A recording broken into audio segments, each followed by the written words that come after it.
Olá, muito prazer. Meu nome é Luiz Gustavo. Eu estou atualmente no quinto termo do curso de Bacharelado Interdisciplinar de Ciência e Tecnologia, e este é o meu trabalho final de inteligência artificial, ministrada pela professora Lilia Berton. Bom, o primeiro trecho de código do meu programa, ele consiste no envio de arquivos para a plataforma Google Colab. Em seguida, esse código ele permite a implementação das bibliotecas padrão Python.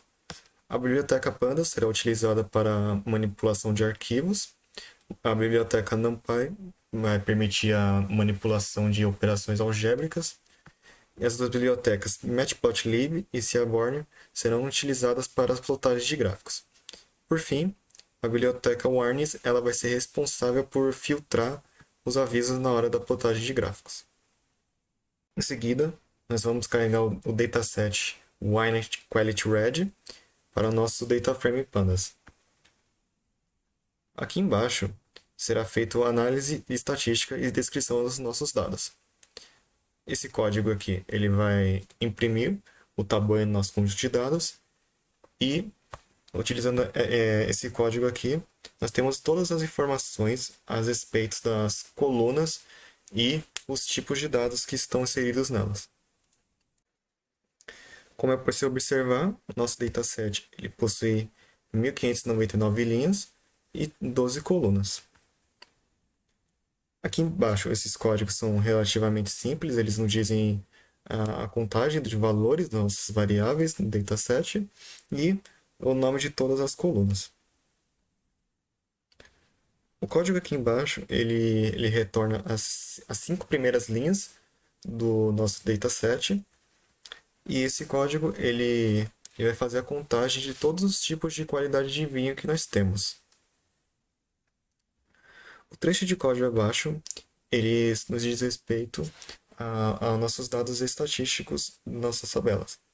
Por exemplo, tem informações a respeito da média, desvio padrão, o valor mínimo, primeiro quartil, mediana, terceiro quartil e o valor máximo. Esses dados serão úteis na hora de fazer a plotagem do nosso gráfico de boxplot. Bom, para fazer o gráfico de barras, eu utilizei as funções da biblioteca Matplotlib e Seaborn.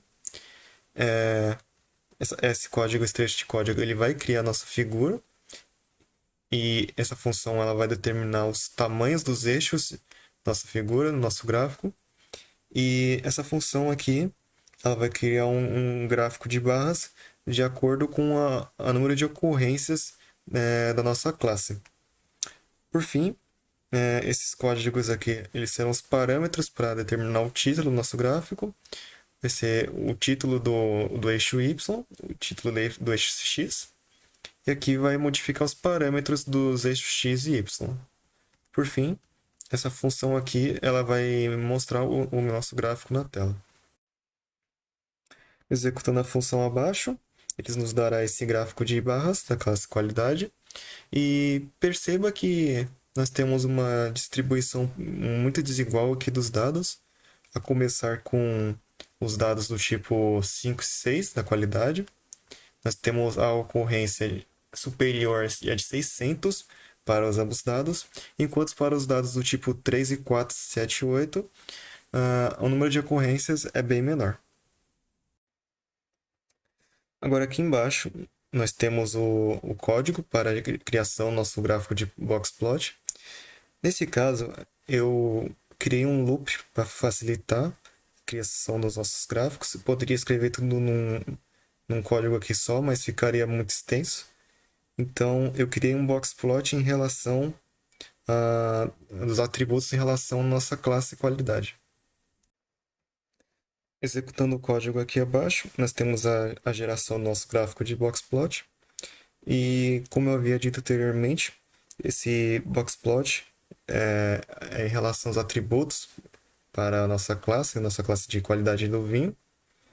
E o boxplot é um gráfico interessante porque ele permite a visualização dos outliers, que são os dados os quais mais eles divergem da nossa simetria.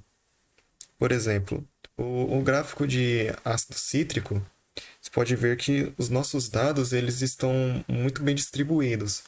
Já o nosso boxplot, tipo, o açúcar residual, você pode ver que existe a presença de muitos outliers, que são esses pontinhos pretos aqui no nosso gráfico. Bom, continuando aqui, nós também temos o código para a criação de gráfico do tipo histograma. E, novamente, eu criei um loop para facilitar a geração dos nossos códigos, nossos gráficos. E temos aqui a formação dos nossos gráficos de histograma. Ele diz respeito às distribuições dos nossos dados. Como eu havia dito anteriormente, né, a presença do boxplot, do açúcar residual, ele tinha muitos outliers. E aqui no histograma fica nítido aqui a diferença aqui, ó, das regiões dos blocos. Bom, descendo aqui no nosso ambiente de execução, nós temos também um gráfico de distribuição e boxplot. É praticamente a união dos dois gráficos vistos anteriormente. E, novamente, eu criei um loop para facilitar a criação dos nossos gráficos. E esse gráfico de distribuição ele é muito interessante porque ele possui uma linha que diz respeito à distribuição normal dos nossos dados. E essa é uma informação muito importante porque os nossos dados eles precisam ser normalizados na hora de fazer a aplicação dos nossos algoritmos de aprendizado de máquina. E também temos aqui o gráfico de boxplot, também diz respeito à nossa distribuição dos dados, inclusive com nossos outliers. Por fim, nós temos o nosso último gráfico, é um gráfico do tipo mapa de calor, heatmap. Esse gráfico ele é referente à correlação entre os nossos dados, nossos atributos, e ele funciona da seguinte forma: ele vai assumir um intervalo de -1 a 1, e quanto mais próximo a um dado ele está do intervalo -1, menor será a sua correlação entre uma dada variável. Por exemplo, aqui nós temos a nossa classe qualidade, nós temos aqui o álcool ele está mais próximo de 1, então isso quer dizer que o álcool ele é um atributo que melhor descreve a nossa qualidade do nosso vinho vermelho, assim como o sulfato, o ácido cítrico e a nossa acidez fixa.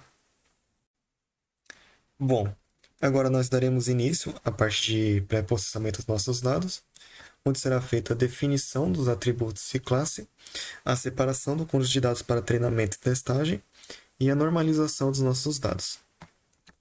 Bom, e para isso, para a definição dos atributos de classe, eu defini uma variável x, que vai receber todos os atributos, e a variável y, que vai subir a nossa classe, que é a qualidade do nosso vinho. E aqui embaixo nós temos aquilo que eu havia dito. Definição da nossa variável x, ela possui todos os atributos, com exceção da nossa classe qualidade. E o y, ela possui todas as informações do nosso tipo de qualidade. Aqui embaixo foi feita a importação da biblioteca para treinamento de dados. Estou usando a biblioteca scikit-learn para fazer a seleção dos nossos dados de treinamento e nossos dados de testagem. E eu fiz uma separação de 70% dos nossos dados para treinamento e 30% para testagem. Por fim, como eu havia dito anteriormente, e para usar nossos modelos de aprendizado de máquina, é necessário normalizar os nossos dados. E para isso, eu usei novamente uma função da biblioteca scikit-learn, utilizando o standard scalar. E com isso, eu consegui transformar os nossos dados de treinamento e de testagem para normalização. Finalmente, a utilização dos algoritmos de aprendizado de máquina. Eu utilizei o algoritmo KNN, regressão linear, Naive Bayes e floresta aleatória. Para implementar o modelo KNN, eu utilizei duas bibliotecas, a biblioteca scikit-learn neighbors e a scikit-learn model selection. Essa biblioteca aqui vai ser é responsável por encontrar o melhor parâmetro K no nosso KNN por meio da técnica de validação cruzada. Aqui é a definição da nossa função KNN. Ele tem como parâmetro um K, um K vizinho.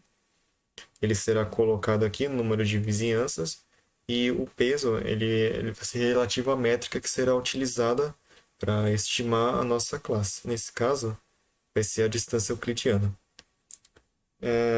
Esse trecho de código aqui ele vai ajustar os nossos dados de treinamento para tentar prediver os dados aqui, para os dados de treinamento, predição dos dados de treinamento, predição dos dados de teste, e eu vou retornar esses dados.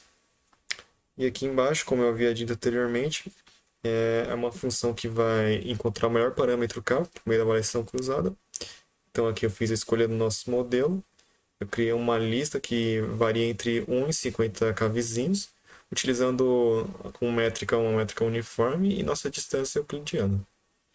Com isso aqui, eu passei os parâmetros aqui, nosso modelo, nosso k vizinho, quantidade de avaliações cruzadas e essa variável aqui que vai armazenar os resultados dos nossos modelos ajustados. Bom, aqui embaixo implementei o modelo de regressão linear, nosso segundo algoritmo de aprendizado de máquina. E para isso eu utilizei novamente a biblioteca scikit-learn. E aqui está a declaração da nossa função, regressão linear. Ela não assume nenhum parâmetro.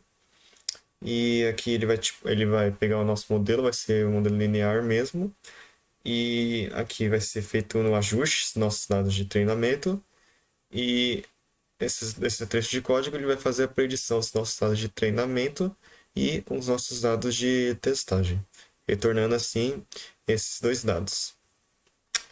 Aqui embaixo também a implementação do nosso algoritmo Naive Bayes, é um modelo probabilístico, e como os nossos dados eles são contínuos, os nossos dados eles já têm que estarem normalizados antes de implementar essa função. Senão o nosso algoritmo não vai rodar de uma maneira muito eficaz. Aqui eu peguei o nosso modelo, Gaussian NB, vai pegar a distribuição gaussiana, conhecida também como distribuição normal. E aqui ele vai fazer o ajuste dos nossos dados de treinamento. E né, aqui ele vai prever os dados de treinamento e de testagem e vai retornar esses dois dados. Por fim, nós temos o nosso último algoritmo de aprendizado de máquina, algoritmo de floresta aleatória. Ela vai gerar múltiplas árvores de decisão individuais e vai fazer a combinação escolhendo o nosso melhor modelo. E eu utilizei por biblioteca scikit-learn. A nossa função aqui ela vai implementar aqui nosso modelo de floresta aleatória com critério de entropia. Nós teremos número de estimadores, nosso número de árvores que vão ser gerados, vão ser 800. E aqui vai ser feito o ajuste dos nossos dados de treinamento e a predição dos nossos dados de treinamento e predição dos nossos dados de teste. Por fim, retornando essas duas informações. Agora vai ser feita a nossa análise de desempenho dos algoritmos, e para isso será feita a acurácia dos algoritmos e será medido o tempo de execução deles. Para tanto, implementei novamente importando a biblioteca scikit-learn, que me dá as métricas, eu dou resultados aqui nas predições. E para começar, eu criei duas variáveis, o knn predtrain e o knn predtest, que vai receber os resultados das predições que foram feitas através do nosso modelo knn para 11k vizinhos. E como vocês podem ver, ele está super ajustado aos nossos acurácia de treinamento do nosso modelo. Ele consegue prever 100% dos nossos dados, mas de testagem ele consegue prever 64%. Aqui foi feita a escolha do nosso melhor parâmetro para KNN, utilizando a validação cruzada. Ele nos retornou que nosso modelo de KNN ele possui o melhor parâmetro K45 com acurácia de 66%. Aqui embaixo, nós temos também nosso modelo de regressão linear. A acurácia do treinamento no modelo de regressão nos deu 59% e de testagem deu 57%. O nosso modelo é Navy Base. Nós temos uma acurácia de treinamento de 55% e a de testagem 52%. Por fim, nós temos aqui o algoritmo de fluência aleatória, no qual a acurácia de treinamento do nosso modelo foi de 100%, está super ajustado, e nossa acurácia de testagem é de 67%. Aqui embaixo foi feito o gráfico de acurácia. Eu vou pegar os nossos dados de treinamento e de testagem e vou implementar aqui um gráfico utilizando a biblioteca Seaborn e Matplotlib. Passei aqui todos os parâmetros e aqui está a construção do nosso gráfico. Nós temos aqui a acurácia de treinamento. Você pode ver que o algoritmo KNN de floresta aleatória ele conseguiu prever 100% dos nossos dados, uma vez que eles estão super ajustados. E para a nossa acurácia de testagem, nós podemos ver que o nosso algoritmo de floresta aleatória foi o que teve a maior acurácia entre os outros 3 algoritmos vistos. Por fim, nós temos o tempo de execução dos nossos algoritmos. Eu importei a biblioteca time e implementei a nossa função tempo de execução. Ele vai receber todos os nossos modelos aqui de algoritmos de aprendizado de máquina. E eu vou executar, eu vou ajustar todos os nossos modelos aos conjuntos de dados e com isso vou pegar o tempo de execução deles. E para tanto também, para facilitar também a visualização, tempo de execução, eu construí um gráfico. A partir dessa função tempo exec. Eu vou criar um gráfico de barras aqui com auxílio da função da biblioteca Matplotlib. E foi feito aqui o gráfico de tempo de execução. É nítido que o nosso algoritmo de floresta aleatória ele vai ter um tempo de execução maior, porque ele é um algoritmo que vai criar múltiplas árvores de decisão. E como o meu parâmetro de árvore de decisão era relativamente alto, o tempo de execução dele também vai ser alto. Então, mesmo que ele seja um algoritmo que melhor prevê os nossos dados, ele é custoso computacionalmente.